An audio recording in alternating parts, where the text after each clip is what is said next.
ഇന്നേ ഒരു morning cooking ആവാന്ന് വെച്ചിട്ടോ ഒരു ബിരിയാണി റെസിപ്പി.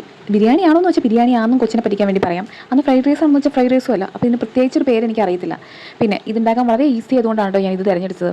കൊച്ചു കുറേ ദിവസമായി പറഞ്ഞു സ്കൂളിൽ കൊണ്ടുപോകാൻ ബിരിയാണി വേണമെന്ന്. അപ്പോൾ കൊച്ചിന് ഞാൻ ഇതുണ്ടാക്കി കൊടുത്ത് പറ്റിക്കാമെന്ന് വിചാരിച്ചു. ഇതാകുമ്പോൾ നമുക്ക് കറി വെച്ചതിൻ്റെ ബാലൻസ് ചിക്കൻ ഉണ്ടെങ്കിൽ അങ്ങനെ ഉണ്ടാക്കാം. ദേ ഈ കാണിക്കണൊക്കെ കണ്ടു കഴിയുമ്പോൾ നിങ്ങൾ തന്നെ ചോദിക്കും ഇത് കുക്കിംഗ് തന്നെയാണോ എന്ന്. അതുകൊണ്ടാണ് പറഞ്ഞത് ഞാൻ തട്ടിക്കൂട്ട് സാധനമാണ് ഉണ്ടാക്കുന്നത്. ഞാനിങ്ങനെയൊക്കെ ഉണ്ടാക്കിയെങ്കിലും എൻ്റെ ഭർത്താവും കൊച്ചും പറഞ്ഞില്ല കേട്ടോ മോശമാണെന്ന്. അവരത് കഴിച്ചു, ഞാനും കഴിച്ചു. അത്യാവശ്യം നല്ല ടേസ്റ്റൊക്കെ ഉണ്ടായിരുന്നു. നമ്മളുണ്ടാക്കിയ സാധനം നമ്മളല്ലാണ്ട് പിന്നെ ആരാ പറയാല്ലേ നല്ലതാണ്. ഞാനിത് എളുപ്പമെന്ന് പറയാൻ കാരണം കണ്ടോ, ഇതെല്ലാം കൂടെ കൂടിയിട്ട് മിക്സ് ചെയ്തിട്ട് അതിനകത്ത് കുറച്ച് കുരുമുളക് പൊടിയും കുറച്ച് പീ ഒഴിക്കുന്ന സോയാ സോസ് ആട്ടോ. ചില്ലി സോസ് ഞാൻ ഇതിനകത്ത് ആഡ് ചെയ്യുന്നില്ല, കാരണം അതിന് എരിവായതുകൊണ്ട് പിന്നെ കഴിക്കാൻ യാതൊരു ചാൻസും ഇല്ല. അതങ്ങനെ തന്നെ തിരിച്ചുകൊണ്ടുവരും. പകരം ഞാൻ ടൊമാറ്റോ സോസ് ആഡ് ചെയ്തിട്ടുണ്ട് കേട്ടോ, കാരണം അത് കഴിച്ചോളും. കാരണം അതിന് പുളിയൊക്കെ അല്ലേ, അത് സാധാരണ പൊതുവെ ഒരു കുപ്പിയിലിരുന്നാലും അത് കഴിച്ച് തീർക്കാറാണ് പതിവ്.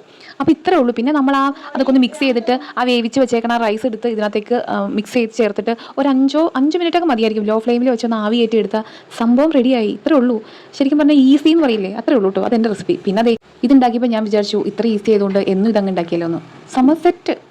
പിന്നെ അതേ കൊച്ചിന് കുളിക്കാനുള്ള വെള്ളമൊക്കെ വെച്ചു. ഇനിയെല്ലാം സ്പീഡിലായിരിക്കും കേട്ടോ, കാരണം ഇനി നിന്ന് കഴിഞ്ഞാൽ വണ്ടി കിട്ടില്ല. കഴിക്കാനുണ്ട്, കുളിക്കാനുണ്ട്, എല്ലാം ചെയ്യാനുണ്ട്. അപ്പോൾ ശരി, അടുത്ത വീഡിയോ കാണാം കേട്ടോ.